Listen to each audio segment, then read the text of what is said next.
Bonjour à tous, vous êtes en train de nous rejoindre sur ce nouveau webinaire organisé par le Friend Strict.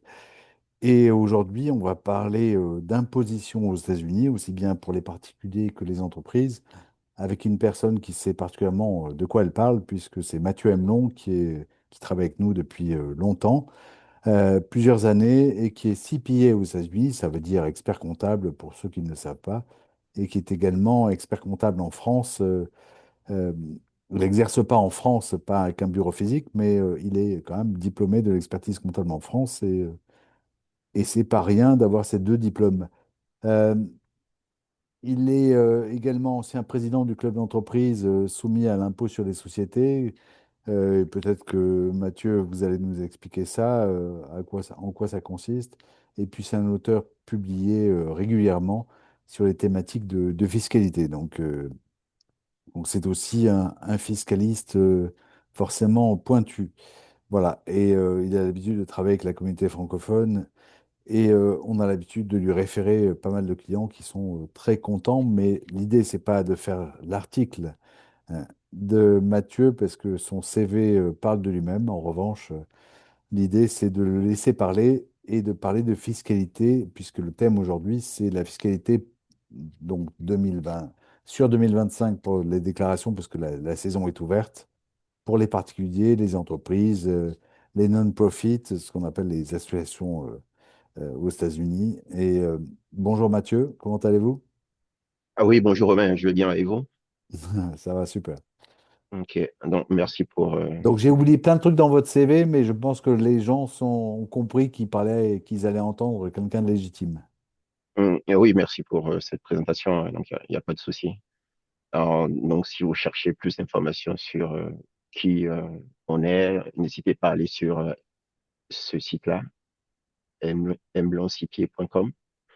Vous aurez une information plus complète en version française si vous êtes plus à l'aise en français, et en version anglaise si vous êtes plus à l'aise en anglais. Ouais.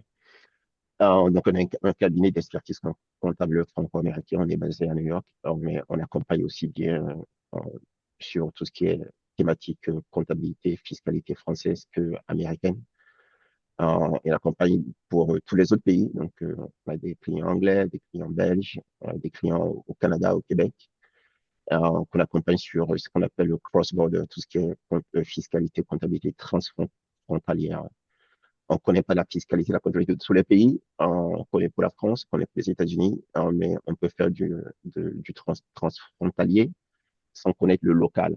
Donc, je ne connais pas la comptabilité canadienne, je ne connais pas la fiscalité canadienne, mais je peux faire une déclaration fiscale américaine au conseil sur le côté américain en comprenant ce qui se passe au Canada.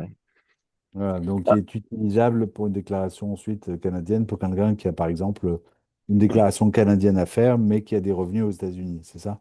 Oui, c'est ça. On a par exemple des Québécois qui veulent travailler ou vivre aux États-Unis, hein. On a un exemple récent d'un jeune Québécois, en fait, qui, mon rêve a toujours été de vivre aux États-Unis. Donc, il est chef d'entreprise, hein. Donc, pour s'occuper aux États-Unis, il a voulu monter une société. Est-ce qu'il a monté une société? Il nous a contactés en disant, tiens, voilà, je cherche un accompagnement pour ça et ça. Et on leur explique à quel moment on pourrait les accompagner, intervenir. Il faut créer la société, il y a besoin d'avocats généralement pour faire ça, etc. On a également des expatriés, hein. On a des employés de grands groupes multinationaux en fait qui sont en poste à Londres, hein, et parfois qui sont transférés aux États-Unis dans le domaine bancaire, dans le domaine aéronautique. On a des expatriés de grands groupes. Encore une fois, je ne donne pas de nom, mais voilà. Donc, et quand ils viennent, ils sont déjà établis en France ou aux États-Unis. Ils ont une maison, la résidence principale, où ils ont des biens en location, ils ont les retraites, des comptes, etc. Et donc, il faut savoir comment on traite tout ça du côté américain. Alors, c'est des choses qu'on va aborder, les années de transition, les années d'arrivée, les années de départ, hein, arrivée aux États-Unis, départ des États-Unis. C'est important. Ouais, voilà, hein, parce que ça crée des problématiques. Et cette année, au début de saison fiscale, on a eu des problèmes j'étais en VIE, qui est un visa spécial. Alors, j'ai eu la green card en milieu d'année, parce que je suis marié à une Américaine et donc le processus de green card a été facile. plus rapide, plus courte. Et ben, comment je déclare mon impôt une partie de l'année en tant que VIE et une partie de l'année en tant que salarié en carte verte. Ouais. Donc, c'est pas des sujets simples. Ouais. Donc, ça peut devenir très compliqué. Ouais. On n'en a pas souvent, mais ça arrive. Ouais. Donc, pour aujourd'hui, on va vous parler de la fiscalité américaine. Donc, merci de nous rejoindre. Hein. C'est une obligation légale et individuelle. Certains disent que c'est une responsabilité civile, c'est un devoir civique. C'est aussi un enjeu financier majeur. Et le but, vous verrez des chiffres, hein, donc les chiffres sont significatifs aux États-Unis, mais vous n'êtes pas obligé de donner toutes vos économies aux impôts. C'est pas une obligation, mais si vous voulez vous porter volontaire, on cherche un volontaire pour payer, donner l'argent à Un petit l'État américain. déficit. Voilà, donc à donner l'État qu'il faut combler le déficit et donner le budget nécessaire à l'État pour que personne ne paye d'impôts. On cherche toujours un volontaire. Peut-être que Romain va se porter volontaire avec tout ce qu'il fait comme argent. Exactement. Donc, c'est un enjeu financier majeur.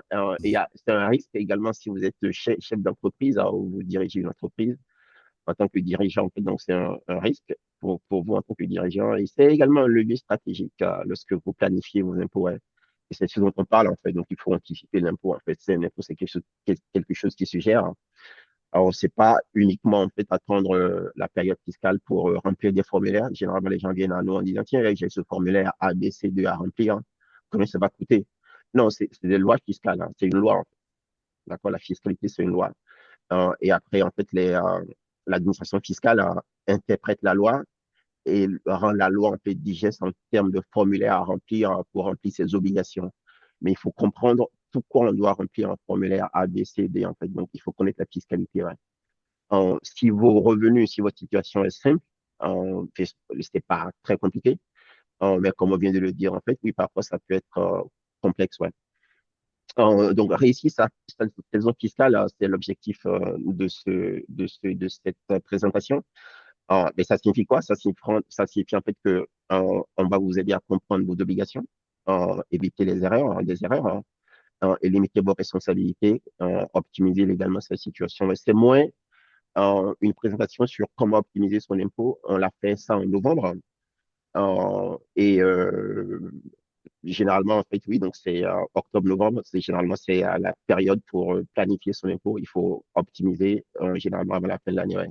Après la fin de l'année, il y a encore une ou deux choses à faire selon votre situation fiscale pour réduire vos impôts. Mais vous avez quand même moins d'options. Ouais. Je dirais que c'est des enjeux financiers énormes parce qu'en fait, l'IRS, l'administration fiscale fédérale, en fait, collecte plus de 90% du budget fédéral. OK?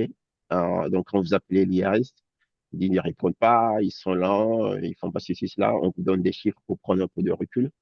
Donc, plus de 90% du budget fédéral est géré, est collecté par l'administration fiscale fédérale qui s'appelle l'IRS. Donc, c'est quand même hallucinant. Une des raisons, en fait, c'est qu'aux États-Unis, au niveau fédéral, en tout cas, il n'y a pas d'équivalent de la TVA. La plupart des pays, en fait, ont comme budget, leur budget provient essentiellement de la TVA, qui est un impôt indolore, on appelle ça, impôt indirect indolore. Mais les États-Unis n'ont pas d'impôt fédéral, n'ont pas de TVA fédérale. Hein. Les États ont un sales tax qui est proche de la TVA, mais qui n'est pas la TVA. Donc, c'est ça qui explique, en fait, ces chiffres-là. Ouais. Donc, en 5,1 trillion de dollars collectés euh, pour entre la période octobre, 1er octobre 2023 en 30 septembre 2024. Ouais. Et comme vous le voyez, oui, en fait, 87% du budget fédéral vient de l'impôt sur le revenu des particuliers, donc vous et moi. Donc ça, c'est plus de la moitié. Et ça vient des charges sociales salariales. OK? Donc voilà, donc c'est ce dont on parle en fait, ouais. Je sais pas si ça vous surprend, mais en termes de nombre de déclarations, donc on parle le formulaire, il y a des gens qui viennent à nous dire, je dois remplir le formulaire en 89, 62, etc. Donc l'IRS traite plus de 266 millions de déclarations d'impôts et de formulaires autres. Okay? Donc, pour la période d'octobre, 1er octobre 2023 au 30 septembre 2024, il y a l'exercice fiscal de l'IRS. Donc, ils font des comptes. Donc, leur compte, c'est pour une période fiscale, la période qui n'est pas calendaire. Donc, il va du 1er octobre au 30 septembre. Et le dernier exercice, en fait, qu'ils ont publié, ils ont arrêté leur compte et publié, en fait, ils ont traité 260, plus de 266 millions de déclarations d'impôts et de formulaires divers et variés. Donc, c'est de ça qu'on parle, sachant que la population française est de 69 millions, donc 266 millions de formulaires. Comme je le disais tout à l'heure, en fait, oui, sur les 5,1 trillions de dollars que collecte brut, que collectent les impôts fédéraux pour l'administration fiscale fédérale, l'administration fédérale, le gouvernement fédéral, pour financer les infrastructures, l'armée, l'éducation et le reste. C'est ça pour que le gouvernement fédéral puisse continuer à opérer. Ils ont donc collectent 5,1 trillion de dollars et c'est pas suffisant, comme Romain le disait, parce qu'on est en déficit. Donc, sur ces 5,1 trillion, il y a 2,8 trillions de dollars en fait viennent de la poche des particuliers, de vous et moi. C'est l'impôt sur le revenu des personnes physiques des particuliers. Donc, c'est plus de la moitié. L'impôt que versent les entreprises s'élève à 565 milliards de dollars. Donc, pour la période 1er octobre en 2023, 30 septembre 2024, un dernier exercice en date publié, c'est 565 millions de dollars d'impôts que les entreprises ont payé. Ouais. En Donc tout voilà. cas, même si l'IRS est débordé, surtout en ce moment, et met du temps à répondre, chez vous, ça répond, je crois, Mathieu, et j'ai mis le lien pour tout le monde pour vous contacter d'ailleurs sur votre site. Voilà. Ok. Ouais, merci. Ouais, donc en fait, l'IRS, sur ce point, justement, j'ai participé à une conférence en janvier au niveau de l'ordre des experts comptables à New York, dont on est membre. Donc, il y a un club qui s'appelle le Club Relations avec l'IRS. Et on a une conférence annuelle avec l'IRS et on a invité, cette année, en fait, le club a invité des anciens commissionnaires, un peu comme des CEO de l'IRS, des commissaires du gouvernement. Donc, ils ont invité trois anciens commissionnaires de l'IRS. Et ce qu'ils disaient justement, donc ils nous ont dit hein, leur expérience, etc. Et comment ils voient l'avenir de l'IRS. Et l'avenir, en fait, c'était le digital, hein, tout en ligne. OK, l'avenir, en fait, de l'IRS, c'est que on appelle de moins en moins. Et pour qu'on appelle de moins en moins l'IRS, il faut que les contribuables puissent avoir accès à leur compte en ligne, ce qu'ils ont commencé à faire, y compris pour des entreprises, hein, et qu'ils puissent gérer le maximum de choses en ligne. Ouais. Donc, ça, c'est l'avenir, en fait. Ouais. Donc, soyez informés, prenez en note. Pour l'instant, en fait, puisque les particuliers représentent l'essentiel des ressources, oui, en fait, ils mettent plus de personnel pour répondre aux appels des particuliers. Donc, si vous avez une question relative à votre déclaration 1040, qui est le formulaire pour les particuliers, l'impôt sur le revenu pour les particuliers, oui, vous avez la probabilité que quelqu'un décroche est plus forte que si vous êtes un Américain qui vit en France et que vous dépendez du département international. Là, il y en a moins. Ouais. Et depuis le nouvel gouvernement, en fait, ils ont réduit les effectifs, comme vous le savez. Ouais. En tout cas, avançons donc sur euh, l'impôt sur le revenu des particuliers, 2,8 trillions, les charges sociales patronales et salariales, 1,3 trillion de dollars. Ouais. Donc, c'est ce dont on parle, en fait. Ouais. Ce sont des chiffres énormes. Euh, en termes de remboursement, oui, donc sur les 5,1 trillions de dollars bruts collectés, à la fois des particuliers, des entreprises, il y a eu des remboursements pour 553 milliards de dollars sur la période dont on parle. Ouais. Et si vous ne déposez pas votre déclaration, une première chose, en fait, c'est que le prélèvement à la source, donc si vous êtes employé, ou si vous n'êtes pas employé, vous êtes indépendant, et vous versez des acomptes, l'acompte que vous versez, ou ce qui est prélevé de votre paye, ce n'est pas l'impôt que vous devez, en fait, c'est juste un acompte. OK, donc il faut faire une déclaration. Une des différences par rapport à la France, c'est que oui, ici aux États-Unis, il faut faire sa déclaration soi-même et déterminer combien d'impôts on doit, si impôt il y a, ou déterminer le trop versé et demander le remboursement. Donc, il faut faire le travail. En France, oui, en France, c'est l'opposé où c'est Bercy, en fait, hein, les impôts qui calculent, vous déclarez et on vous calcule l'impôt que vous devez. On vous envoie votre avis d'imposition, de non-imposition entre mi-juillet et mi-août. Et vous avez à partir de septembre, octobre pour payer le solde dû où on vous rembourse en fait le trop versé. Ouais. Aux États-Unis, en fait, c'est vous qui faites le travail. C'est pour ça que généralement, il faut un logiciel en fait. Ouais. Voilà, il y a des outils en ligne gratuits en fonction de Et votre le situation. remboursement est assez rapide d'ailleurs. Le remboursement, normalement, si vous télédéclarez, c'est une des choses dont on va parler un peu plus tard. Oui, si vous télédéclarez, normalement, là, le remboursement, c'est 6 semaines maximum. Généralement, c'est 21 jours. Si vous télédéclarez, il faut demander le virement, le direct deposit du trop versé. Donc, c'est normalement 21 jours. C'est 6 semaines maximum. Donc, si après 6 semaines, vous n'avez pas de nouvelles, allez sur votre compte en ligne ou allez sur le site IRS, Where is my refund, où se trouve mon remboursement, et rentrez vos coordonnées pour qu'on puisse vous identifier et vous aurez un statut du traitement de votre demande de remboursement. Ouais. Voilà. Donc voilà. Comment on va rentrer dans le vif du sujet? Mhm. Euh, Sachez tout le monde que vous pouvez poser vos questions en appuyant sur le bouton Q&A, de questions et de answers, de réponses, et on répondra à la fin, enfin Mathieu répondra évidemment à la fin du webinaire qui lui-même est enregistré et vous pourrez le revoir sur notre chaîne Friendstreak sur YouTube et sur notre site internet friendstreak.com, mais que vous connaissez tous parce que sinon vous ne seriez pas là. Voilà. Euh, Pardon. Ouais, donc déposer, préparer, donc ce qui est prélevé de votre paye, c'est juste un acompte. En fait, une déclaration et déterminer s'il y a un solde dû ou s'il y a un trop versé. Pour information, les déclarations 2021, il y a plus d'1 million de contribuables qui n'ont pas déposé leur déclaration en 2021. Et l'administration fiscale fédérale estime qu'elle leur doit plus d'1 milliard de dollars de remboursement. Donc, il y a une communication vers le 11 avril 2025 invitant ceux qui n'ont pas, les contribuables qui n'ont pas encore déposé leur déclaration 2021 à le faire. Ils avaient jusqu'au 15 avril 2025 pour le faire. Ouais, donc l'IRS, parce qu'il y a eu des prélèvements à la source ou des acomptes versés pour 1 milliard. Et l'IRS estime en fait que, bon, ben, sur la base des statistiques dont elle dispose, elle estime en fait que oui, elle s'attendait à rembourser 1 milliard si c'est 1 million de contribuables qui ont déposé une déclaration. Ouais.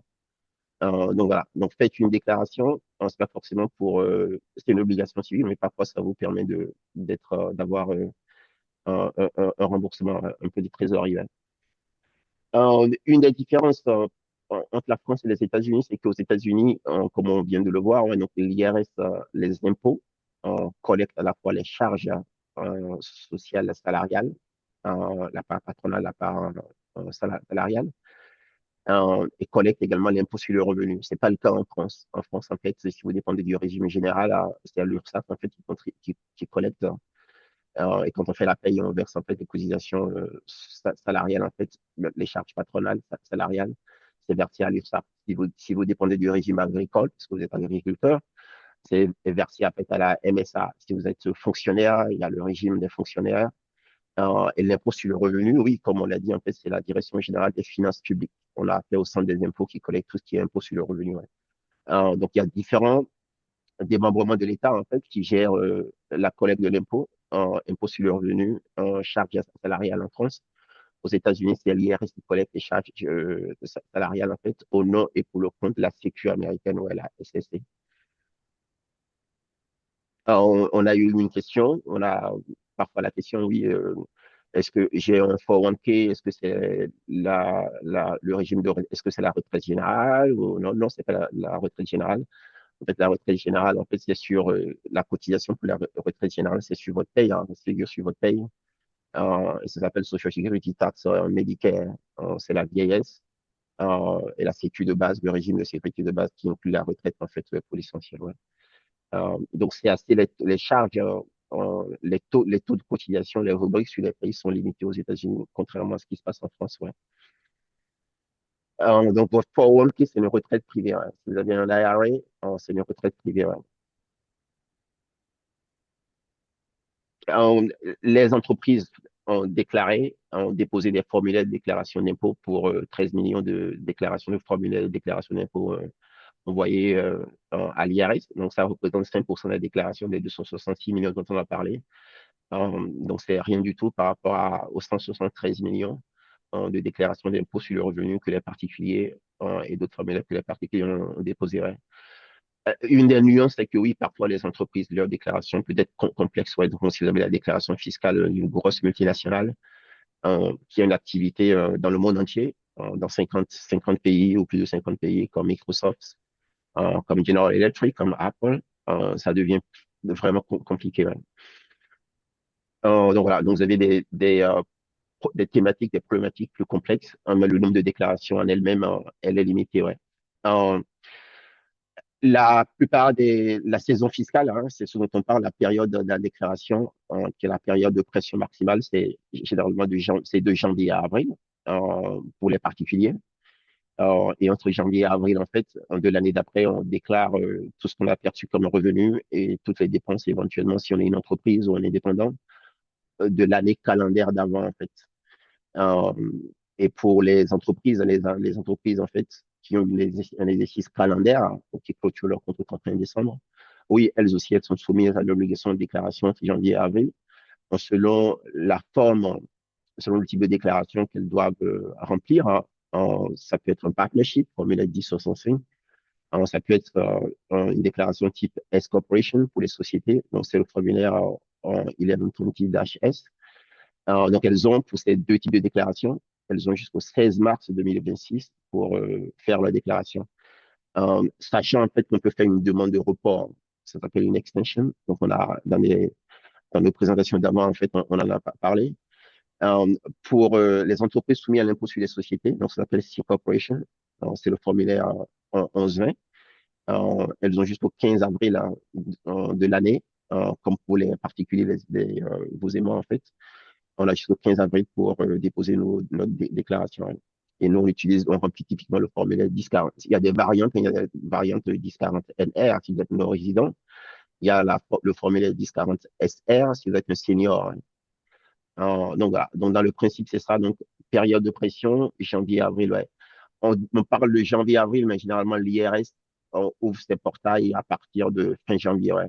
Cette année, le IRS a commencé à faire les déclarations le 26 janvier 2026. Ouais. Donc, généralement, c'est la Et dernière vous êtes un semaine peu de en janvier. retard Ouais, à cause du shutdown.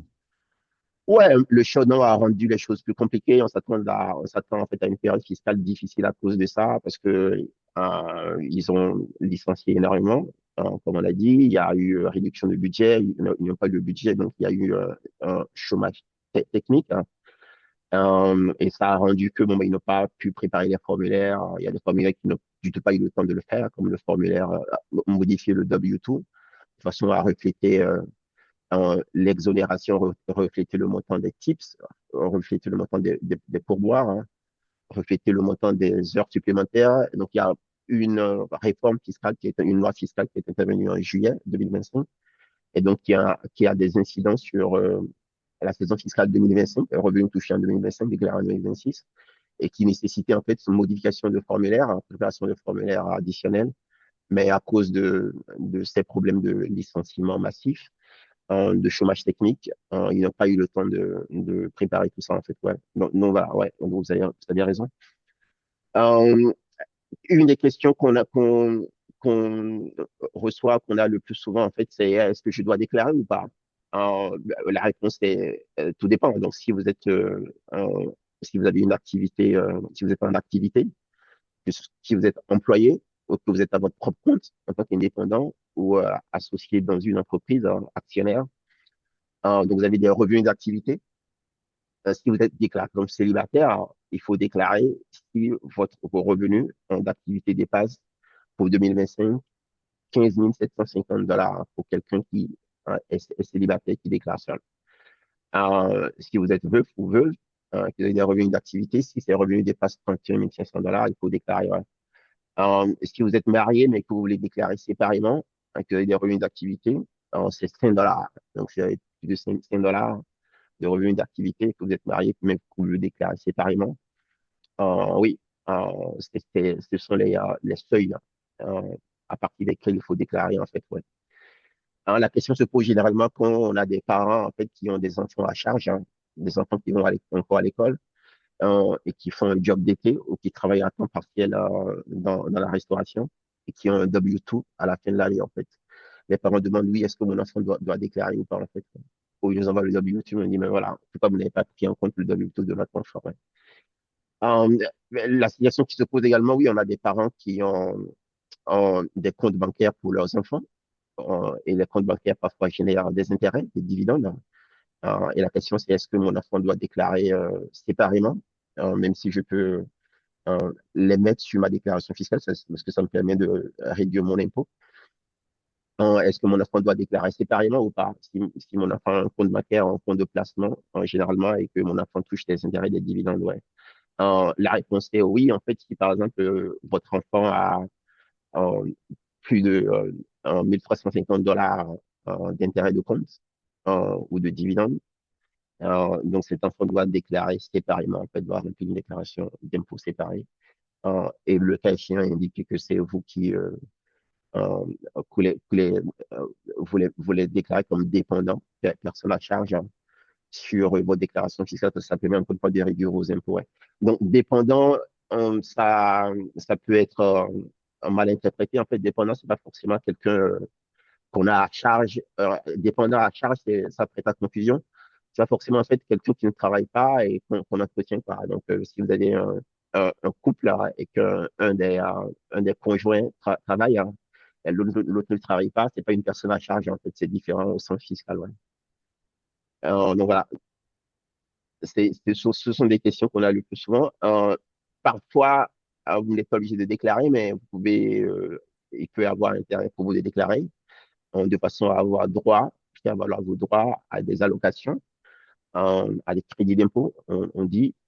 Et si vous n'avez pas les moyens en fait de payer votre assurance santé, vous avez la possibilité en fait d'obtenir une assistance du gouvernement fédéral pour payer en fait votre prime d'assurance santé. Ouais, ça s'appelle le prime tax credit.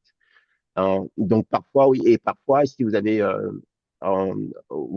prélèvement à la source, disons par exemple vous êtes une personne célibataire, hein, et votre salaire est de 16 000 $, votre salaire est de 15 000 $ imposable, hein, ce qui est en dessous du seuil pour déclarer, mais qu'il y a eu un prélèvement à la source sur les 15 000 $ de 1 000 $ prélevés à la source. Ben oui, en fait, il faut déclarer un impôt pour récupérer les 1 000 $ en fait, qu'on a prélevé de votre paye, hein. Donc, c'est des exemples de situations où parfois, vous n'êtes pas obligé de déclarer, mais c'est intéressant de déclarer Ouais, obtenir, récupérer l'argent, ouais. pour récupérer de l'argent. Bien sûr. Euh, vous n'êtes pas obligé de payer quelqu'un pour faire ce type de déclaration, donc vous pouvez utiliser un logiciel gratuit pour le faire, hein. Dans dans nos présentations d'avant, en fait, oui, on a expliqué les ressources en ligne, hein, et aller sur ethnosipui.com, sur nos sites internet. En fait, vous avez l'information sur les ressources en ligne, hein, que vous avez en fait au niveau de l'IRS pour faire votre déclaration sans beaucoup de délire. Ouais. Mais ça ne vous coûte que votre temps en fait pour le faire, hein. Si on zoome un peu sur des exemples, en fait, oui, donc si vous êtes étudiant, ou que vous avez une personne à charge, un enfant qui va à l'école, hein, et que vous payez des frais de scolarité, ça coûte relativement cher aux États-Unis, vous avez la possibilité de déduire, d'avoir un crédit d'impôt, une déduction d'impôt de 2 500 $ maximum par un enfant qui va à l'école, ouais, qui va à la fac. C'est un enseignement supérieur ici, en fait, ouais. Donc, vous pouvez faire valoir ce droit pendant 4 ans, ouais. Les allocations pour les parents qui travaillent et qui ont des enfants en charge, donc si les deux parents travaillent, vous faites appel à des personnes pour garder vos enfants, etc. En fait, oui, donc vous avez droit à des crédits d'impôt, à des allocations. Donc, Child Tax Credit. Et donc, vous avez droit jusqu'à 2 200 $ par enfant en charge. Et ça, c'est un montant qui vient en déduction de l'impôt que vous devez. Donc, si vous devez 2 000 $ d'impôt et que vous avez droit à 2 200 $ de crédit d'impôt au titre du Child Tax Credit, ça signifie que vous aurez un remboursement de 200 $ en fait. Ouais. Donc, ça vient en déduction de l'impôt que vous devez. Ouais. Et la part remboursable, maximum remboursable, c'est 1 700 $. Il y a des conditions à remplir, et donc l'enfant doit être le moins de 17 ans au 31 décembre 2025. Il faut que l'enfant ait un numéro de sécu. Ouais. Donc, ce sont les conditions à remplir. Ouais. Un exemple chiffré, vous êtes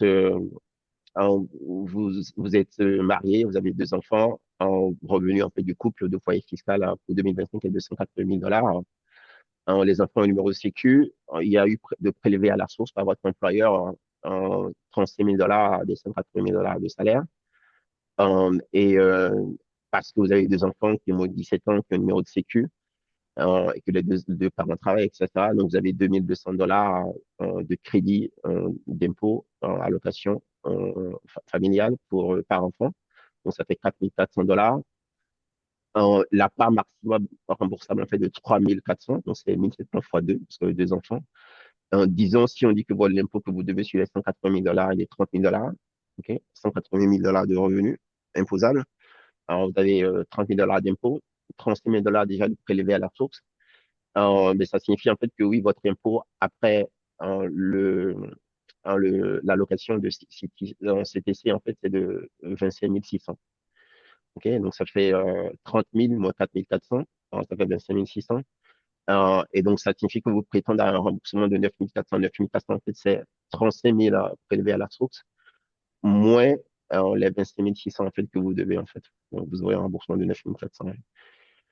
Ce qui n'est pas négligeable, hein. Donc, si vous avez des revenus faibles et que vous avez besoin en fait d'assistance pour payer votre prime d'assurance santé, oui, il faut acheter votre assurance santé via ce qu'on appelle le marketplace. Et dans ce cas, en fait, oui, en fonction de vos revenus de l'année, typiquement, c'est l'année d'avant, on détermine en fait si vous avez droit à une assistance. Et quand vous faites votre déclaration d'impôt sur le revenu, donc vous aurez votre revenu vos revenus de l'année en fonction du revenu de l'année, en fait, peut-être que les avances auxquelles vous avez droit pour vous aider à payer votre prime d'assurance santé, peut-être que cette avance est justifiée si vos revenus sont comparables à l'année d'avant. Mais si vos revenus sont supérieurs à ce qu'on vous souhaite, peut-être que il va falloir que vous remboursez une partie de l'avance de l'assistance dont vous avez besoin pour payer votre prime d'assurance santé. Ouais. Un exemple, vous êtes expatrié et vous avez un salaire de 120 000 prélèvement à la source de 120 000 de 28 000 au niveau de la paye. Vous avez reçu des intérêts de compte bancaire de 2 000 et vous avez souscrit, vous avez acheté une assurance santé auprès des compagnies d'assurance via la marketplace de votre État. Euh, Est-ce que vous devez déclarer vos impôts? Oui, parce que personne célibataire qui gagne plus de 15 000 un peu plus tôt, on a dit en fait, doit déclarer. Euh, 120 000 c'est largement au-dessus. Est-ce que vous avez droit à l'assistance pour payer son assurance santé? A priori, non, parce que vous dépassez le seuil, hein. Donc, le seuil, en fait, il faut pas que vos revenus dépassent 400% du seuil de pauvreté. Et le seuil de pauvreté, 400% du seuil de pauvreté pour 2025, c'est 62 600 en fait. Donc, quelqu'un qui gagne 120 000 elle n'est pas considéré comme pauvre, ou n'est pas considéré comme en dessous du seuil de pauvreté, et donc n'a pas besoin d'assistance pour payer son assurance santé, en fait, ouais. Donc, si au cours de l'année 2025, vous aviez eu une avance sur la prime d'assurance santé, ouais, il va falloir que vous remboursiez tout, en fait, avec votre déclaration d'impôt, ouais. Comme ça se passe, ouais. En, en fonction de votre date d'arrivée ou votre date de départ, on a des Français qui repartent en France, on a des Français qui arrivent en cours d'année, selon que vous ayez des revenus de sources étrangères. Euh, les conventions vont jouer. On parlait tout à l'heure du Québec, on parlait du Royaume-Uni, on parlait de la Belgique, on parle des clients on a des clients qui viennent d'Asie, on a des clients qui sont indiens, etc. Donc, en fonction de la situation, de votre situation individuelle, hein, oui, donc vous aurez différentes règles en fait qui vont jouer. Ouais. Typiquement, une des questions qu'on a souvent, c'est que oui, on arrive en cours d'année avec un visa, typiquement un visa L1, transfert, parce que la maison mère nous a transféré aux États-Unis. Et les enfants n'ont pas droit à un numéro de sécu. En fonction du type de visa qu'on a, les enfants n'auront pas droit à un numéro de sécu. Parfois, le conjoint n'a pas droit à un numéro de sécu, n'a pas le droit de travailler. Donc, ça a une incidence sur les allocations dont on a parlé un peu plus tôt. Ouais. Donc, on fait une demande si les enfants n'ont pas droit à un numéro de sécu. Si on a droit à un numéro de sécu, le numéro sécu, en fait, tient lieu de numéro fiscal aux États-Unis. Ouais. Je l'expliquais justement récemment à une Américaine qui a vécu longtemps en France et qui est revenue aux États-Unis, et qui a vécu aux États-Unis au cours des 20 dernières années et qui repart en France et qui a un peu oublié en fait les choses et qui me disait oui, en fait, Je rentre mon numéro de sécu français et ça ne rentre pas, c'est trop long, etc. Alors j'ai dit non, en fait, en France, le numéro fiscal, c'est un numéro qui est assigné par les impôts. Quand on fait une déclaration d'impôt, c'est pas le numéro sécu français qui tient le numéro fiscal. Ouais. Aux États-Unis, le numéro sécu américain tient le numéro fiscal. Si vous n'avez pas droit à un numéro de sécu américain à cause des questions de visa, ou vous êtes illégal, etc., mais que vous devez déclarer un impôt. Et attention, le statut d'immigré n'a pas de relation avec les impôts. On peut être illégal hein, et être soumis en fait aux mêmes obligations. Même quand on est illégal, en fait, on est soumis aux mêmes obligations fiscales hein, que ceux qui sont légaux. Si on a des revenus imposables, etc., il faut déclarer comme tout le monde. La punition, c'est que vous n'avez droit à rien. Punition pour être illégal, c'est que vous n'avez droit strictement à rien. Exemple, si vous êtes illégal et que vous travaillez dans la restauration, oui, on va peut-être en fait vous faire un ITIN pour vous faire la paye, hein. Mais vous n'avez pas droit au chômage, vous n'avez pas droit à la retraite, vous n'avez pas droit à la protection sociale. Mais on déduit de votre paye en fait toutes ces cotisations. On déduit le prélèvement à la source également. Il faut que vous fassiez une déclaration d'impôt, mais vous n'avez droit à rien. S'ils vous prennent, hein, On déduit aussi les charges patronales du côté patronal. oui, le patron, ouais, Oui. on paye tout comme tout le monde. Non, sinon, ce serait en fait une distorsion de Et oui, concurrence. oui, c'est pour ça que Ce je serait- demande. Ouais, voilà, ce serait tout une à fait. distorsion de concurrence. Donc un illégal coûte exactement la même chose quelque part que à partir du moment où on le déclare, hein, évidemment, mais À partir du moment où on le déclare, hein, mais normalement, mm. c'est très difficile. Quelqu'un qui n'a pas un numéro sécu, c'est très difficile de lui faire, Voilà, de le déclarer, ouais. de lui faire une déclaration parce que Évidemment. les sociétés de paye, en fait, refusent de mettre quelqu'un en paye quand on n'a pas un numéro de sécu, en fait, ouais. Mais si vous voulez faire une paye manuelle ou si c'est votre propre logiciel de déclaration de la paye, hein, traitement de la paye, oui, vous pouvez inventer des choses que vous voulez, ouais. Voilà. Donc, numéro ITIN, c'est ça le numéro fiscal pour quelqu'un qui a besoin qui doit déclarer et qui n'a pas de numéro fiscal, ouais. Euh, les, euh, Ça a une incidence sur les crédits, l'allocation dont on a parlé un peu plus tôt, donc Caritas Credit, selon que vous avez un numéro fiscal ou pas. Ça joue, en fait, si on a un ITIN, en fait, on a $500. Si on a un numéro sécu, on a 2200, ouais. Donc, c'est quand même différent, ouais. Un enfant qui n'a pas de numéro sécu, vous avez droit à $500 au niveau fédéral. Un enfant qui a un numéro sécu, vous avez droit aux $2200 dont on a parlé, ouais. Euh, les, les, euh, une des confusions, généralement, quand on arrive de l'étranger, on vient aux États-Unis, c'est qu'on pense que ce qui se passe dans son pays d'origine est pareil, tout se passe de la même manière aux États-Unis. Typiquement, pour ceux qui viennent de France où il y a un monopole des essais comptables pour tout ce qui est déclaration fiscale, tenue de comptabilité. Quand il faut faire appel à un tiers pour faire sa comptabilité, il faut avoir recours à un expert comptable. Si vous avez besoin de faire votre déclaration, faire par un tiers, il faut faire appel à un expert comptable en France. Aux États-Unis, non, en fait, c'est pas une activité réglementée. Les CPA n'ont pas le monopole, hein. Il n'y a pas de formation requise, hein, il n'y a pas d'obligation d'avoir une formation pour préparer les déclarations d'impôts. Il y a des États en fait qui exigent en fait un minimum de formation. Exemple à New York. New York demande un niveau lycée. Donc, si vous voulez vous lancer demain en fait pour créer votre société de déclaration d'impôt sur le revenu en tant que métier, oui, si vous avez un niveau lycée aux États-Unis ou en dehors des États-Unis, c'est suffisant. Ouais. Faites attention. L'IRS a essayé de réglementer la profession de préparateur de déclaration fiscale, hein. Et on lui a dit, en fait, vous n'avez pas l'autorité, vous n'avez pas le pouvoir pour le faire. Et le Congrès a voulu donner, sous Obama, en fait, le Congrès, en fait, a voulu donner l'autorité à l'IRS, mais bon, les républicains ont fait opposition, donc ils n'ont pas eu la majorité pour passer la loi, ouais. Donc, en l'état actuel du Ouais, droit, parce il y a énormément de petits commerces qui proposent, notamment pendant la saison fiscale, qui parfois ouvrent d'un coup et qui vous proposent pour 50 ou 100 dollars de faire votre déclaration. Ouais. oui, tout à fait, ouais. Il y a un client justement qui parlait des McDonald's dans la déclaration. Alors, je me souviens de l'expression. Mhm. Donc, il y a les McDonald's de la déclaration et qui s'ouvrent, qui font juste commerce Mais entre janvier et avril, en fait, et qui qu'est- ferment la qu'est-ce que plupart de c'est? leurs bureaux après, ouais. J'imagine que c'est un peu plus cher, évidemment, mais qu'est-ce que ça change de faire sa déclaration avec un CPA comme vous? Hum, Vous avez des garanties, vous avez déjà la garantie que la personne a la qualification requise, hein. parce qu'il y a des obligations de formation continue. Il faut suivre des cours, hein, donc 40 heures de formation obligatoire tous les ans.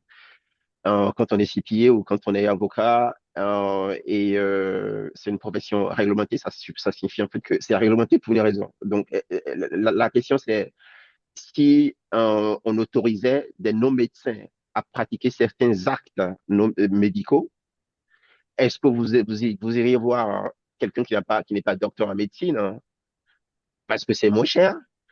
Ou est-ce que vous allez voir quelqu'un qui est plutôt docteur en médecine? C'est la question qu'il faut se poser, en fait. Donc, en gros, ce qui se passe aux États-Unis, c'est que le législateur estime qu'il n'y a pas mort d'homme pour certaines activités. Ils estiment en fait qu'il y a certaines activités, il y a des services pour lesquels Il n'y a pas de risque vital, quoi. il n'y a pas de risque de mort d'homme Mm. et qui justifie en fait qu'on mettrait un frein à la liberté d'entreprendre. Okay. Donc, en fait, le fait d'empêcher les gens de faire du business ne justifie pas qu'on dise il faut avoir un diplôme Bac plus 8 pour préparer des déclarations d'impôts. Ouais. Mais il y a des activités pour lesquelles, il y a des services pour lesquels, oui, en fait, il y a mort d'homme. Tout ce qui est en fait audit comptable et financier, il faut être CPA pour le faire, ça. Ça s'appelle du Bien commissariat aux sûr. comptes en France. Ouais. Donc, pour les CPA, c'est la seule Et puis, activité. vous risquez votre licence si vous faites n'importe quoi. Donc, Vous risquez votre licence, on fait partie de la profession, il y a un oversight, hein, donc il y a on le voit ce que vous contrôle, faites, quoi. Voilà, un contrôle, en fait, il y a un contrôle, il y a une autorité il y a une autorité de supervision, voilà le mot, qui contrôle, qui s'assure que vous savez ce que vous faites et que vous suivez les obligations de formation et que, bon, bref, voilà, donc c'est ça la protection. Et si vous avez si vous avez des problèmes, hein, vous avez des recours, en fait. Si vous embauchez un OCP, un avocat, et que vous êtes, qu'il y a un problème, hein, bah ouais, en fait, il faut aller devant la justice, il faut faire appel à un avocat, et ça coûte beaucoup plus cher. Alors que si vous faites appel à un CPA ou un avocat, oui, donc si l'avocat se comporte mal, ou si le CPA se comporte mal, vous avez des recours contre l'avocat ou le CPA devant les instances ordinales, en fait, du professionnel, ouais. Donc, c'est une profession réglementée pour une raison. Ouais. Donc, il y a une protection. Ouais. Mais encore une fois, pour tout ce qui est déclaration fiscale, on puis estime qu'il n'y a pas mort de moi. on peut imaginer qu'évidemment, il y aura plus d'optimisation en passant par un CPA que en passant par une petite boutique McDonald's, comme vous dites. Ouais, les McDonald's de la déclaration. Ouais. Oui, donc il y a beaucoup de clients qui viennent vers nous parce qu'ils nous disent en fait, oui, si je vais chez Etienne Bloc, je pense pas que Etienne Bloc comprenne ma problématique, etc., etc. Et donc, surtout, on voit des Français qui ont des problématiques d'héritage, démembrement de propriété. En fait, mes parents ont une SCI, ils me donnent la lieu propriété, j'ai l'usufruit, mes parents ont l'usufruit. Donc, tout ça, oui, en fait, il faut un spécialiste. À partir d'un certain niveau, en fait, oui, vous n'allez pas avoir recours à même un CPA américain ordinaire, ne comprendra pas tout ça, en fait. Ouais, donc, c'est quand même un métier à la fin. Mais tout dépend de la complexité de la déclaration. On a des clients qui, une année, viennent à nous pour qu'on les aide à faire leur déclaration parce qu'ils estiment qu'ils peuvent pas le faire. Et l'année d'après, on dit, oui, cette année, ma déclaration est simple, je me débrouille, quoi, en fait, ouais. Voilà. Mais on a des exemples, en fait, de clients qui se sont plantés. On a un expatrié, par exemple, en fait, qui est venu à nous la première année quand ils ont débarqué, envoyé par leur employeur aux États-Unis. Et l'employeur qu'on ne connaît pas, en fait, nous a dit, oui, en fait, allez voir Emilon CP et PC pour qu'ils vous aident, en fait, sur les déclarations. On vous remboursera les honoraires. Donc, première année, en fait, on a eu plusieurs employés de cette entreprise qu'on ne connaît pas. Deuxième année, en fait, il y en a un ou deux en fait, qui sont débrouillés par eux-mêmes. Troisième année, il y en a un qui est revenu vers nous parce qu'il a une maison en fait en France, une deuxième maison en fait en France, qu'il a vendue. Et il est venu vers nous parce qu'il a besoin de déclarer. C'est un élément nouveau qu'il ne maîtrise pas. Bon, ben, il s'est retrouvé avec 40 000 dollars d'impôts qu'il aurait évité s'il nous avait parlé, en fait. S'il nous avait parlé avant, en fait, on lui aurait évité de payer, de vendre déjà la maison parce qu'il n'y avait pas de raison de vendre. Il payait 0 impôt en France sur la vente de la maison parce qu'il remplit les conditions en France. Mais puisqu'il est résident fiscal américain, on parlait de double imposition, il a payé plein pot aux États-Unis. Il a payé 40 000 dollars sur un bien qui n'a rien à voir avec les États-Unis, il était vert. Donc voilà, donc parler à un professionnel, en fait, ça vaut toujours le coup, le fait de zigzaguer. Parfois, c'est intéressant, mais c'est un exemple de situation où le client s'est planté. Ouais. Donc voilà, donc il y a l'IRS en fait un registre pour rechercher un professionnel. Donc s'il y a besoin d'avoir un recours à un professionnel pour vous aider à préparer votre déclaration d'impôt.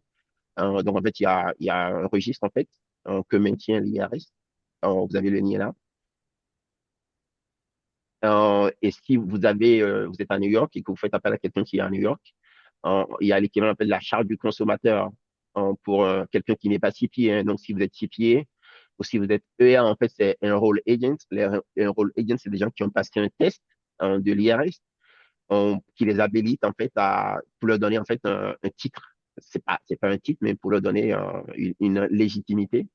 Alors, donc, on passe un test en fait pour être reconnu comme un role agent, c'est-à-dire quelqu'un qui s'y connaît en déclaration fiscale fédérale, ouais.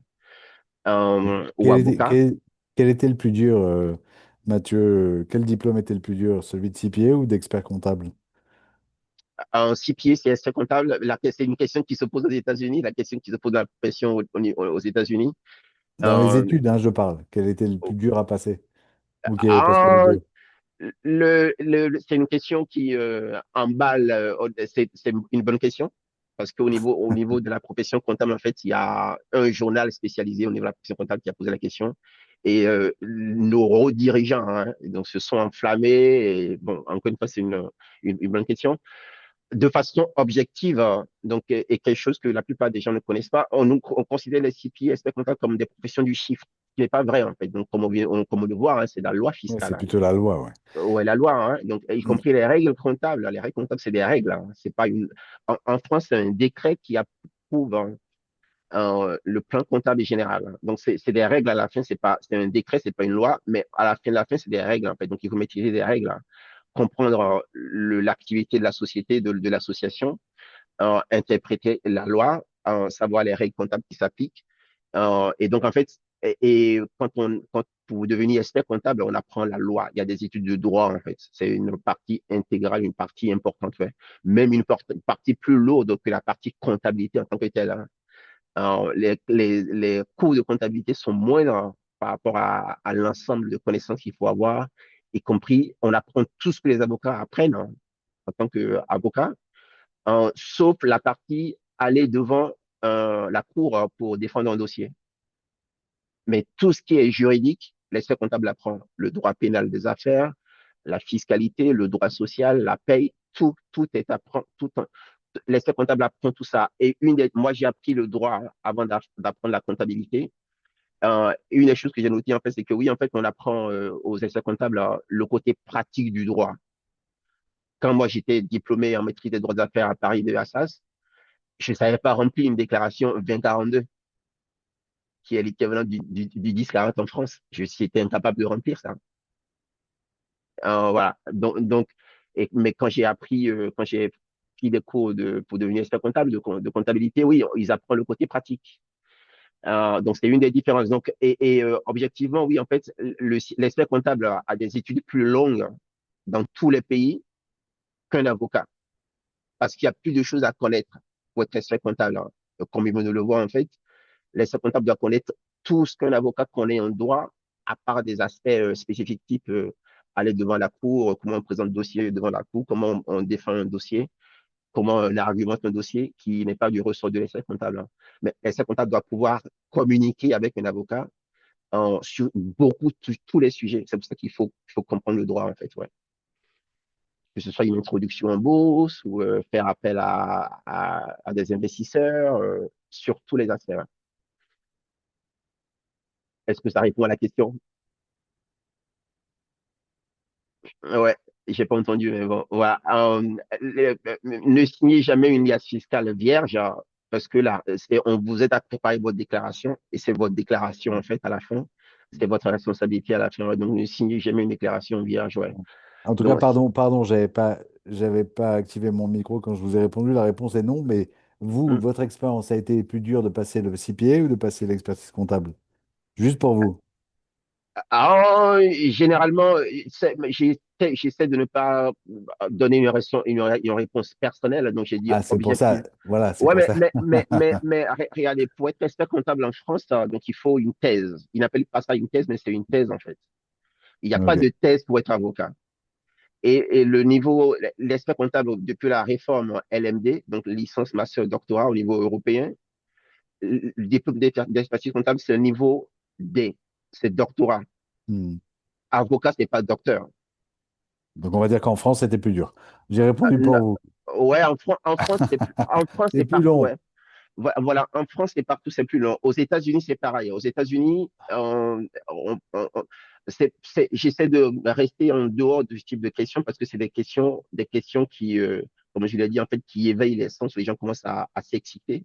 On dit oui, c'est ceci ou cela, et les avocats diront le contraire. Donc, j'ai pas envie de me lancer Non, mais c'est dans des surtout entre problématiques. l'expert comptable et le CPA. Mais bon, c'est pas grave. On fait Ouais, non. l'expert comptable récipié. Ok, pardon, ouais, j'ai pas bien écouté. Ouais. Hmm. Ok, donc l'expert comptable en France, c'est plus long. C'est un niveau Ouais, doctorat et c'est un d'accord. diplôme. Aux États-Unis, c'est un badge. C'est pas un doctorat. C'est pas un diplôme déjà. C'est un certificat. C'est une licence. Ok, aux États-Unis, c'est pas un diplôme. Donc, Ouais. et c'est pas aussi long. Donc, aux États-Unis, ils demandent pas niveau maîtrise pour passer les épreuves. Ils demandent niveau 120, 120 credit hour, qui est un peu plus qu'un bachelor, mais qui n'est pas un master. Et c'est ce qu'ils demandent aux États-Unis. La profession au niveau d'expert comptable aux États-Unis voulait que les ministères de l'éducation de chaque État exigent un master. Et ils ont dit c'est beaucoup trop. Et s'ils demandaient un master aux États-Unis, une des difficultés de la profession aux États-Unis, c'est qu'on a du mal à recruter. Et il y a de Eh oui. moins en, oui, il y a de moins en moins de jeunes qui veulent être experts comptables. Hein, Et à c'est cause de- compliqué parce qu'un master, ça coûte beaucoup d'argent en général. ça Donc coûte beaucoup forcément, d'argent voilà. et on ne gagne pas aussi bien sa vie. On a des heures longues. Hein, il y a eu des sondages à effectuer auprès des jeunes hein, pour savoir pourquoi ils ne veulent pas. Il y a de moins en moins de jeunes en fait qui suivent des études en comptable après le lycée. Et comme vous l'avez dit, oui, en fait, ça coûte cher. C'est des études longues, donc ça coûte cher. On n'a pas forcément un- une équité, on bosse beaucoup et on ne gagne pas forcément autant. Ouais. Donc, voilà. Donc, aux États-Unis, oui, en fait, c'est 120 heures de crédit et après, on passe quatre épreuves. Il n'y a pas de thèse, il n'y a pas de recherche, il y a pas de recherche à faire pendant des mois, des années, en fait. Rédiger, passer devant un jury et défendre. Ouais. Il demande une expérience professionnelle, en fait, d'1 an.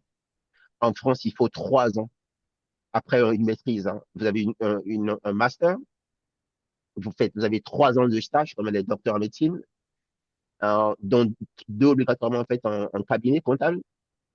Et après, en fait, aussi, donc, une fois que le stage est fini, le stage doit être approuvé. Et c'est quelqu'un du gouvernement qui approuve le stage. Donc, quelqu'un du ministère de l'Éducation nationale en fait, qui est délégué auprès de la profession qui approuve. Une fois que c'est approuvé, en fait, vous êtes autorisé théoriquement à passer les épreuves finales, ouais, dont la thèse, qui prend le plus de temps. Donc, Alors entre les États-Unis, justement, ça nous fait la transition pour les prestataires fantômes quelque part. ah oui, oui, donc voilà, donc aux États-Unis, comme on a dit, hein, donc il n'y a pas de monopole, hein. Donc faites attention à qui vous avez affaire. Hein. Si vous avez besoin d'utiliser un professionnel, donc faites attention à qui vous avez affaire. Si vous parlez à quelqu'un qui dit oui, je préfère payer en cash, euh, c'est pas un bon signe en fait. On le voit, hein, si vous faites appel à quelqu'un qui ne signe pas sa déclaration, qui n'a pas de PITIN, en fait, c'est un numéro d'identification comme quoi la personne est reconnue par l'IRS, le PITIN. S'il n'a pas de PITIN, parfois, moi j'ai vu une déclaration où le préparateur en fait crée des revenus fictifs ou crée des dépenses de façon à pouvoir obtenir un remboursement. Et ils prennent un pourcentage du remboursement. Hein. Ouais, ouais. Donc, Ah normalement, ouais. en fait, oui. Donc, si vous voyez ça, faites attention, courez et allez ailleurs.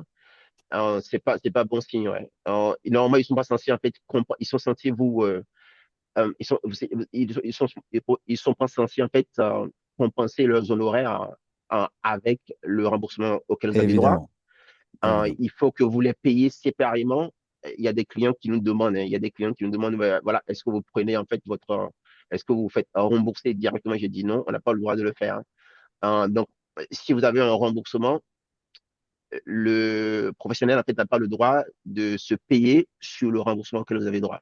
Donc, Évidemment. votre remboursement vous est viré, vous recevez un chèque et vous décidez de le payer séparément ou pas. il y a des gens qui ne nous payent pas, hein, qui sont bons, mais bon, ça c'est encore le débat. Euh, si vous êtes une entreprise et que vous faites des recherches et développement, oui, sachez que en 2025, il y a eu une réforme vous avez des dépenses de recherche et développement. Euh, Avant, on ne pouvait plus les déduire entièrement, il fallait les immobiliser, les étaler sur un certain nombre d'années. Pour toutes les recherches effectuées sur le territoire américain, si vous êtes un chef d'entreprise et que vous les écoutez, oui, sachez qu'à partir de 2025, en fait, il y a possibilité de déduire vos dépenses de recherche et Mais développement pour les entreprises, voilà, pour les pas entreprises. pour les particuliers, oui, d'accord. Ouais, si vous êtes un particulier, vous faites de recherche et développement et que Ah, c'est tu vois pas. possible? Ah, j'en connais pas, mais ben, si vous le faites, oui. Donc, typiquement, quand on est particulier, il n'y a pas lieu de faire des recherches, ouais, même si vous faites des D'accord. recherches, ouais. Alors, ça s'applique à vous, ouais. Alors, ça crée des problèmes de trésorerie, hein. Donc, l'interdiction, en fait, de déduire les dépenses de recherche et développement, ça crée des problèmes de trésorerie, notamment pour les startups. On est dans l'ère des AI, hein, de AI, intelligence artificielle. Donc, il y a pas mal de recherches et la trois dernières, on se demandait justement qu'est-ce qui relève de la recherche et qui est éligible au crédit de recherche et développement pour tout ce qui est lié à l'IA ou qu'est-ce qui ne relève pas en fait de la recherche et développement parce que l'IA, on se base sur un langage que des plateformes ont développé, etc. Enfin bref. Mais en tout cas, oui, c'était un gros souci en termes de trésorerie, donc c'est pas un sujet neutre. Exemple chiffré, disons que vous avez engagé cette entreprise, vous faites des recherches et développement, vous avez dépensé 300 000 dollars en 2025, votre profit avant un dépense de recherche et développement de 600 000 dollars, en, en déduisant automatiquement d'office les 300 000 dollars, ben, vous réduisez votre bénéfice imposable de moitié. Et en termes d'économie d'impôt, oui, donc supposez que si vous êtes imposé à 30%, ben, vous économisez 90 000 dollars d'office d'entrée de jeu. Alors que si avant, dans le régime avant, en fait, ou depuis 2025, pour les recherches qui sont effectuées en dehors des États-Unis, il faut les immobiliser. Donc, il faut étaler les 300 000 sur 5 ans, en gros minimum. Ouais. Donc, ça signifie que vous déduisez 60 000 dollars tous les ans. Ouais. Alors, ça Mais, signifie que, Mathieu, on a pas mal de questions qui commencent à s'accumuler à la fin. OK, Donc dans j'ai le presque Q&A, fini. Ouais. non, je vous demande pas Hum, de, de bâcler votre présentation, au contraire, parce que c'est passionnant. hum. Mais voilà, il faut qu'on avance un peu. Si ça- Ouais, ouais, je vois le temps passer. Merci pour ça. Donc, oui, sachez que si vous gérez une entreprise qui fait des recherches et développement, on a des Français qui sont associés dans des startups aux États-Unis. On a d'autres Français, en fait, qui disent oui, en fait, on n'a pas les moyens de concurrencer Google, Apple en termes de personnel, à recruter du personnel et de les intéresser, de les compenser. Donc, en fait, on fait notre recherche et développement en France. Donc, oui, on a ce type de problématique, en fait. Donc, c'est pas neutre, ouais. Euh, Si en 2025, pour les déclarations 2025, autre nouveauté, oui, donc vous avez la possibilité de déduire sur votre déclaration fiscale l'impôt que vous payez aux États, c'est un impôt étatique. Et si vous êtes propriétaire de votre résidence principale, vous payez la taxe foncière, property tax. Donc, impôt payé aux États, property tax, taxe foncière si vous êtes propriétaire de votre résidence principale, vous pouvez déduire jusqu'à 40 000 dollars si vous êtes marié et que vous déclarez conjointement. Si vous êtes seul, célibataire, jusqu'à 20 000 dollars. C'est un grand changement par rapport à ce qui existait depuis 2018. Oui. Donc, là, vous avez un exemple chiffré de l'impact. Ce qui, en 2025, en fait, ce qu'il y a de nouveau également, c'est que l'abattement forfaitaire pour frais auquel vous avez droit, en fait, a été boosté. Donc, vous avez si vous êtes marié et que vous déclarez conjointement, euh, ça signifie que vous pouvez déduire, faire valoir 31 500 dollars de votre revenu, de vos revenus. Ouais. Donc, salaire plus intérêt plus dividende, ça fait votre revenu d'ensemble. Et de ça, en fait, vous déduisez soit vos frais réels, si vos frais réels sont significatifs, ou vous prenez l'abattement forfaitaire pour frais, si vos frais réels sont inférieurs à ce à quoi la loi vous donne droit de déduire, en fait. Ouais, c'est ce dont on parle, en fait. Ouais. Autre nouveauté, en fait, les pourboires dont on parle. Si vous êtes marié et que vous travaillez dans une industrie où habituellement on donne des pourboires, vous pouvez déduire jusqu'à, vous êtes exonéré d'impôts euh, jusqu'à 25 000 dollars de pourboire, en fait, ouais. Donc, c'est pas négligeable. Comme on le disait un peu plus tôt, en fait, oui, donc faites attention, parlez-en à votre employeur pour que votre employeur, en fait, isole le montant des pourboires qu'ils vous ont versé au cours de l'année, qu'il y ait un salaire de base, montant du pourboire versé, parce que le montant du pourboire qu'on est en fait exonéré d'impôt. Ouais. Si vous faites des heures supplémentaires, sachez qu'il y a possibilité, en fait, vous êtes exonéré euh, jusqu'à 25 000 dollars d'heures supplémentaires, équivalent à un salaire d'heures supplémentaires. Si vous êtes marié et déclaré conjointement, la moitié si vous êtes célibataire. Et là également, oui, en fait, parlez-en à votre employeur pour que votre employeur fasse figurer les heures supplémentaires de votre salaire de base. Ouais. Dissociez heures supplémentaires du salaire de base. Parce que vous avez droit à ça. Ouais. Si vous achetez une voiture à usage personnel à crédit, vous avez la possibilité en fait de déduire jusqu'à 10 000 dollars d'intérêt d'intérêt en fait pour financer l'achat du véhicule. Euh, vous pouvez refinancer votre véhicule. Si vous avez plus de 65 ans, vous avez droit à une déduction supplémentaire. Donc, on a vu l'abattement forfaitaire pour frais. En plus de ces abattements-là, vous avez droit à 6 000 dollars si vous êtes célibataire et que vous êtes né avant le 2 janvier 1961. En 12 000 dollars si vous êtes marié et que tous les deux, en fait, vous êtes nés avant le 2 janvier 1961. Ouais. Euh, Normalement, le logiciel le calcule automatiquement une fois que vous rentrez votre date de naissance, mais à garder en tête et vous assurer que c'est bien calculé, ouais, que ça a été bien pris en compte. Ouais. Si vous êtes chef d'entreprise, attention, comment vous classifiez les personnes qui travaillent avec vous, selon que vous les considérez comme des employés ou comme des travailleurs indépendants, ça a une incidence sur les charges sociales. Comme on l'a vu un peu plus tôt, hein, et donc en fait, il y a 1,3 trillion de dollars de charges salariales patronales et employées qui vont dans la caisse de l'État. Donc les États sont vigilants, hein. Surtout pas le fédéral, mais les États déclenchent des contrôles fiscaux pour s'assurer que vous catégorisez, vous considérez ceux qui sont employés comme des employés parce qu'ils remplissent certaines conditions et ceux qui ne sont pas employés, alors ils sont considérés comme non employés. Il y a des employeurs américains typiquement en fait qui s'amusent à dire voilà, moi je ne vais pas faire la paie, je ne vais pas payer des charges, etc. Donc considère-toi comme un travailleur indépendant.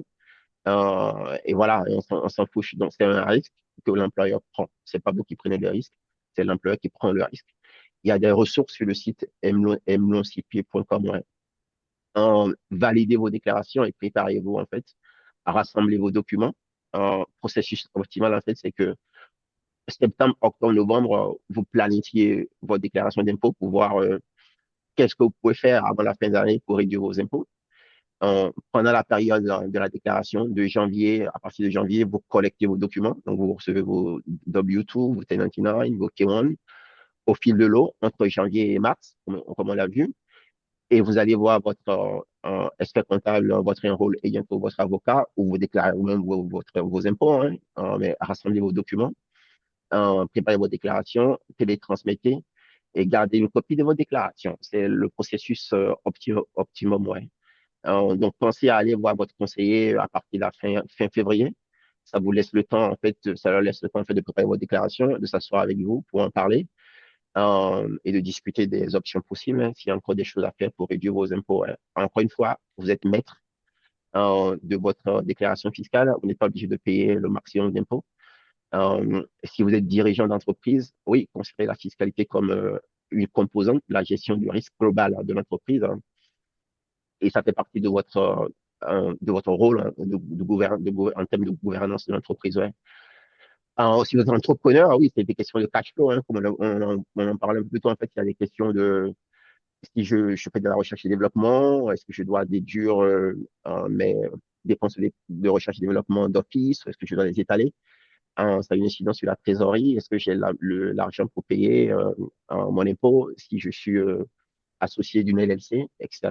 Donc, c'est des questions non négligeables. En fait, si vous êtes expatrié, pensez aux questions de j'ai des revenus à l'étranger. Par exemple, j'ai des loyers en France, je dois déclarer mes loyers en France. La déclaration fiscale française commence après que la saison fiscale américaine se termine. Comment je coordonne, quel type de crédit d'impôt étranger auquel j'ai droit, Si je pars des États-Unis en fin d'année ou j'arrive aux États-Unis en fait au milieu d'année ou j'arrive aux États-Unis en fait en cours d'année, c'est quoi mon statut, voilà, c'est quoi est-ce que j'ai droit aux conventions et comment j'évite la double imposition. Si vous êtes une association, plutôt vous n'avez pas d'impôt à payer normalement pour tout ce qui relève pour tout ce qui relève de votre activité de mission de service public, mais toute activité autre, euh, normalement est soumis à l'impôt sur le revenu, mais tout ce qui est votre mission de base, hein, tout ce qui est lié à votre activité de base, il n'y a pas d'impôt à payer. Donc, vos questions, c'est je m'assure de déclarer mes impôts de l'association en temps et en heure. Je m'assure d'être transparent dans ma déclaration, dans ma communication, de façon à gagner ou à conserver en fait la confiance des donateurs. Une des choses qu'on dit à nos clients associations, c'est que la déclaration d'impôt pour une association, c'est un outil de communication. La déclaration 990, si vous avez le choix entre la déclaration simplifiée, qui s'appelle la déclaration postcard, parce que vous avez un petit budget comme association, euh, et donc vous avez le choix entre une déclaration simple et la déclaration normale, qui est le formulaire 990. On vous conseille de faire la déclaration longue, complète, normale, hein, parce que, en fait, c'est un outil de communication. Ça permet de communiquer sur votre association et de dire, et on a des clients d'ailleurs, en fait, qui utilisent leur déclaration fiscale pour solliciter des fonds. En disant, tiens, voici ce Exactement. qu'on a. Oh oui, qui utilisent ça pour solliciter des fonds de donateurs, Des grants, des des, grants, des, ouais, de grants des- de personnes nouvelles, en des fait, dons. ouais. Oui, tout à fait. Des dons de personnes, voilà, de dons de nouvelles personnes, ouais. Donc, c'est un élément important, c'est pas juste que ça coûte de l'argent, etc. Il y a une raison, en fait, ouais, pour tout, ouais. En fin du fin, en fait, puis la fiscalité, il faut planifier et gérer sa fiscalité pour en conserver la maîtrise, hein. Comme on l'a vu, hein, en fait, donc c'est vraiment une mastodonte qui génère plus de 90% des ressources du budget fédéral, hein. Et il y a beaucoup de formulaires, plus de 266 millions de formulaires que l'IRS reçoit tous les ans, essentiellement de vous et moi. Euh, Et voilà, donc en fait, ne vous prenez-vous en main, c'est ce que je dirais. Euh, Parlez à des professionnels s'il le faut. Et sachez que bon, mais, l'IRS en fait est parfois lente parce qu'elle gère des volumes considérables en fait de documents et de dossiers, hein. Voilà, j'espère que cette présentation vous a apporté des éléments d'information nouveaux, Ah oui, et que vous avez ça c'est appris, certain. voilà, que vous avez appris. C'est certain et sûrement pour tout le monde. Et puis, merci beaucoup, Mathieu. On a quelques questions à traiter. Mhm. Donc, on a Arnaud. Est-ce que vous avez accès aux questions ou je vous les lis? Qu'est-ce que vous préférez? Alors, vous pouvez les lire, hein. Alors, Arnaud nous dit que son épouse est diplomate aux Mhm. États-Unis Mhm. pour le compte d'un pays étranger.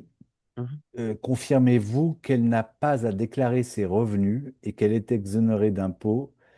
Et il nous dit, si j'ai des revenus d'activité en tant que non-diplomate, en revanche, je dois les déclarer. Mhm. Et est-ce que je dois faire une déclaration comme étant seul? Et je crois qu'il nous dit à la fin pour nous préciser quelque chose que il a un visa diplomatique A1, qui est l'équivalent à celui de son épouse en tant qu'accompagnante. Ouais, je sais pas des questions simples. Je sais les diplomates en fait relèvent de régimes spéciaux, et on a parfois en fait des consultations en ce sens. Donc ça peut être complexe. Ouais, je dirais oui. Et normalement non. En fait, l'idée de base, c'est que un autre État ne doit pas lever de l'impôt sur une rémunération que paye un autre État. En fait, c'est ça, c'est ça. C'est la loi fiscale, il y a vraiment une logique dedans, et c'est pas que la fiscalité. En fait, là, par exemple, c'est pas que la fiscalité. En fait, c'est le droit international public qui joue également, les relations entre États. Et donc, Et pour vous puis, est-ce qu'il expliquer y a un le tout. traité ou pas entre les deux pays? Ça dépend du pays, j'imagine. Voilà, mais ça met plus en jeu à la fois, c'est à la fois la fiscalité, qui est la fiscalité de tout le monde, hein. Et en plus de ça, en fait, il y a la couche supplémentaire, c'est que ça met en jeu les relations diplomatiques pour pouvoir comprendre et vous donner une réponse, ouais. D'accord? Mhm. Donc, c'est la relation entre États, ouais. D'accord. Donc, Et donc, il vaut mieux vous consulter plutôt il vaut que. mieux, et voilà, il Ouais, vaut mieux mais faire une on consultation. a, Mais le on principe a compris le général, principe, ouais. voilà, le principe général, en fait, c'est exonéré d'impôts. Mais je peux pas vous donner juste une réponse comme ça en l'air en disant, tiens, c'est exonéré d'impôts. Après, dans le milieu, il m'a donné une Bien réponse, sûr, ouais. bien sûr. Donc voilà. Mais il y a vraiment une logique Ouais, qui parce sous-tend que vous tout, en avez un fait, peu une ouais. licence qui vous empêche de raconter n'importe quoi, quand même. Ouais, ouais, je peux pas Voilà. raconter n'importe quoi hein, non plus, ouais. Mais Alors, voilà. Mais c'est l'idée, ouais. L'idée générale, c'est ça, ouais. ok. On a Yves qui nous dit, dans le cas d'un enfant à charge, Mhm, donc j'imagine son enfant, qui est étudiant au collège, mhm. collège, j'imagine, au sens américain, à l'université, À l'université. voilà, pour obtenir les 2500 de réduction, mon revenu doit-il être en dessous d'une certaine limite? Oh oui, oui, si vous gagnez 500 000 dollars, vous n'avez quasiment droit à rien. Ouais, ouais, ouais, il y a Ouais, des seuils, ouais. Ouais, ouais. d'accord. On aide, c'est un des principes également, hein, la fiscalité dans tous les pays, c'est qu'il y a un principe de justice sociale, hein. Donc on n'aide pas ceux qui n'ont pas besoin d'être aidés, quoi.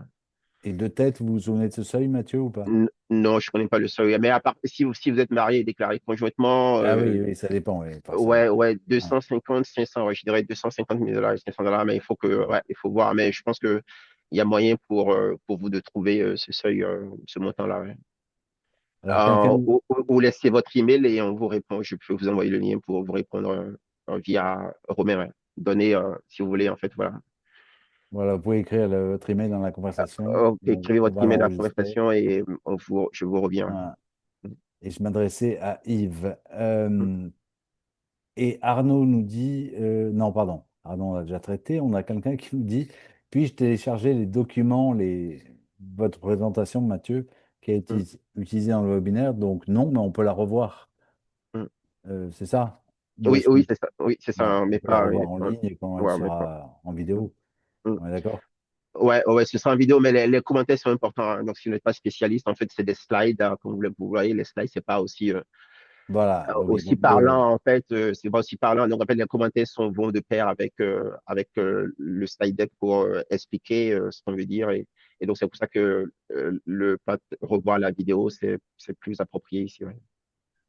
alors, on a Tiffany qui nous dit, j'ai un visa O1 d'artiste Mhm, et je continue également à travailler en France. Je mhm. déclare donc sur les deux pays, mais je me demande s'il y a des choses à faire, s'il faut que je fasse attention à des choses. Est-ce que vous avez des recommandations pour faire au mieux?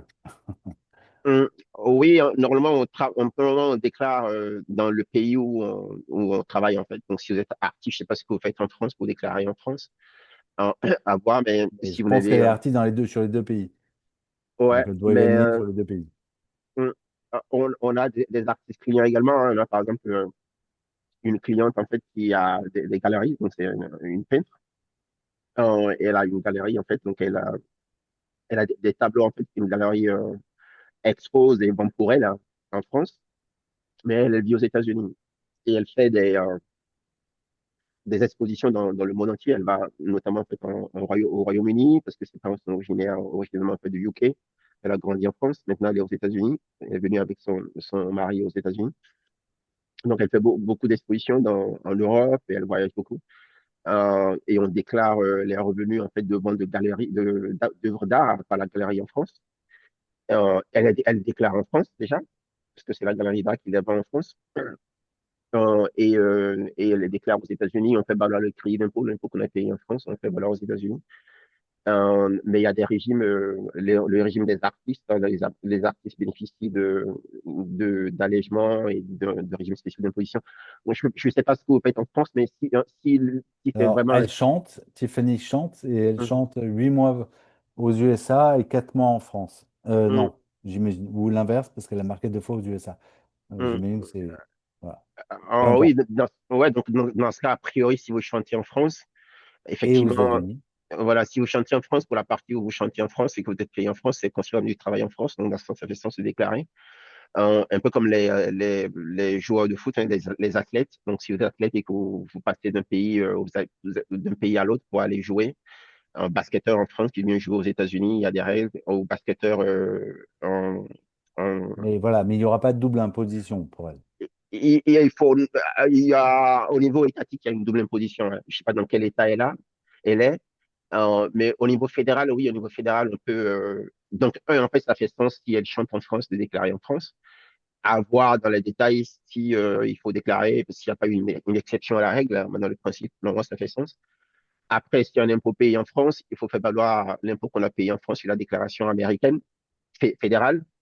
Mais au niveau État, si elle est dans un État où il y a un impôt sur les revenus, elle Mais va repayer l'impôt au niveau étatique. Donc, il y a double imposition au niveau étatique. Et ça elle peut pas éviter. Non? en tout cas, Tiffany, ce que je crois vous recommande, Mathieu, c'est de contacter un CPA, que ce soit Mathieu ou quelqu'un d'autre, peu importe. Mm, Il y a un niveau de complexité dans votre déclaration, d'autant plus que vous nous dites que votre mari, qui est en visa de conjoint avec un visa O3, mm, sans numéro de sécu, est-ce qu'il doit lui aussi faire partie de votre déclaration? mm. Euh, Bah, je pense que le mieux, c'est de contacter un CPA, Mathieu, non? On est d'accord? Ouais, voilà. C'est des questions comme j'ai donné l'exemple d'une artiste, mais elle était en haut, maintenant, elle fait la demande de green card et elle fait la demande de naturalisation d'ailleurs. Mais on a ce type de cas, effectivement, là, ce type de questions, c'est plutôt une consultation plus appropriée. Ouais. Mm. Ça vaut le coup, hein, Tiffany. Et enfin, on a... Oui, oui, parce qu'il faut pas... Il y a une petite tolérance, mais il faut pas trop rigoler quand même avec l'IRS, quoi. Non, mais la Voilà. plupart des Français veulent être compliant, contrairement aux Américains qui s'en foutent. Donc, j'ai l'impression, ouais, les Français, la première année, en fait, ils disent, je ne vais pas avoir des histoires avec les impôts, je ne vais pas me faire arrêter à la douane, même si ça n'existe pas, en fait. Alors, je veux faire une Il y a demande de une paranoïa là-dessus. naturalisation. Ouais. Ouais, voilà, il y a un peu, c'est un peu limite. Alors, je fais une demande de nationalité. Je veux être en règle, je veux pas avoir de problème avec. Bon, voilà, je dis bon, les officiers d'immigration ne connaissent pas la fiscalité, hein, donc si vous avez une déclaration fiscale et vous donnez la déclaration fiscale, oui, vous devez s'assurer que vous déclarez vos impôts, que vous respectez la loi, quoi. En fait, c'est juste ça, mais à part à, Mm. à part ça, ils vont pas aller interpréter comment vous avez déduit ça ou fait ceci ou cela, quoi. Mm. Mm, Alors, on a une avant-dernière question de Philippe qui nous dit qu'il réside, pardon, en France, qu'il est donc mm, français, mhm, qu'il a un appartement à Los Angeles depuis 15 ans et mm, qu'il commence à peine à le louer.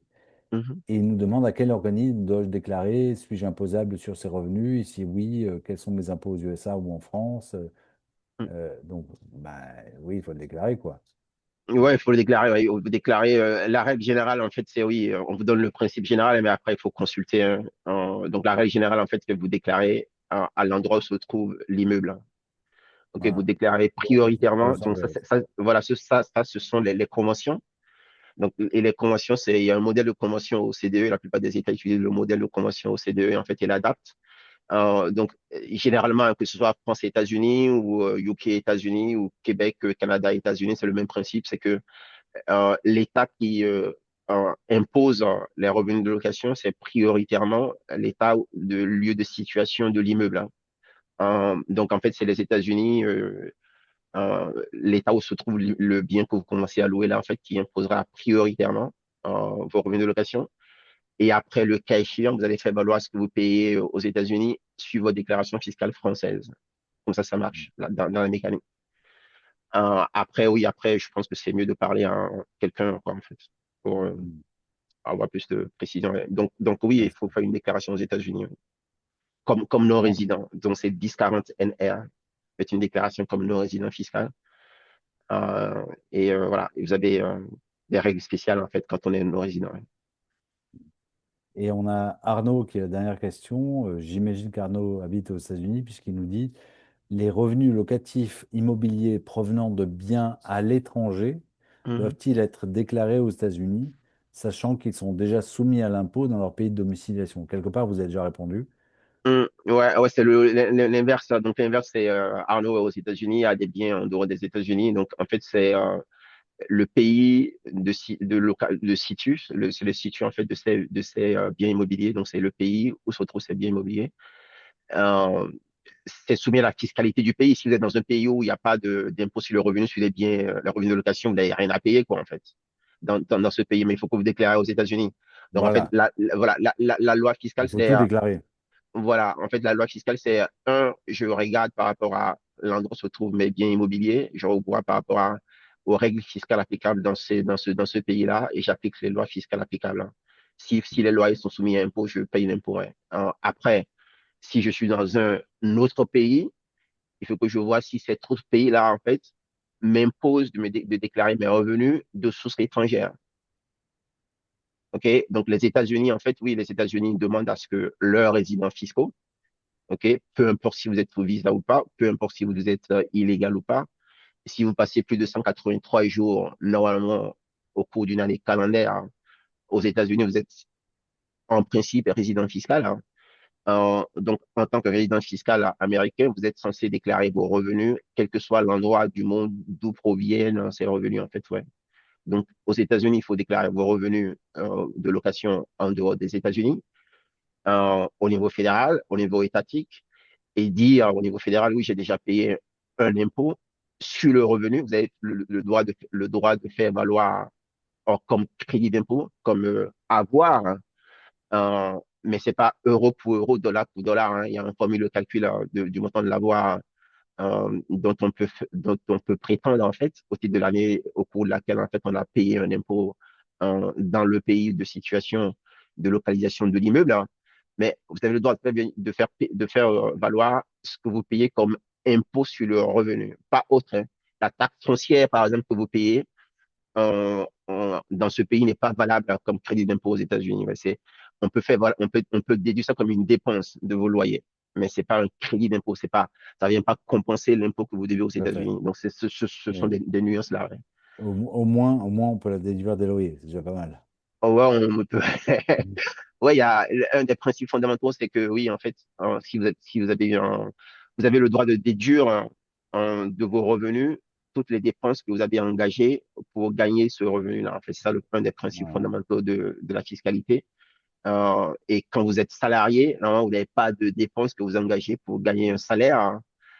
C'est très limité et c'est pour ça qu'il y a un forfait de base qu'on vous donne en fait en disant, tiens, voilà, on suppose que le contribuable de droit commun, le Moyen, contribuable voilà. moyen, en fait, en moyenne, en cours ça comme frais, ouais. Donc, c'est ça les standard deduction, l'abattement forfaitaire pour frais dont on a parlé un peu plus tôt, Mhm. ouais. Mais si vos frais réels, hein, si vos frais réels, hein, un type emprunt intérêt d'emprunt hypothécaire, la taxe foncière si vous êtes propriétaire de la résidence principale, les frais de santé, les frais d'assurance mutuelle, etc. Donc, tout ça, si vos frais réels, en fait, l'impôt que vous payez aux États, aux localités, si ça dépasse l'abattement forfaitaire, oui, vous faites valoir vos frais réels, ouais, mais c'est ça certains des principes fondamentaux de la fiscalité qu'il faut vous garder en tête. Voilà. Et un bon CPA aux États-Unis va vous poser toutes les questions, à savoir est-ce que vous avez acheté une voiture, est-ce que ceci, est-ce que là, les bonnes questions pour vous aider à fournir les documents qui vous permettent d'optimiser votre fiscalité. On est d'accord, Mathieu? Oui, tout à fait, ouais. Typiquement, en fait, on a une checklist.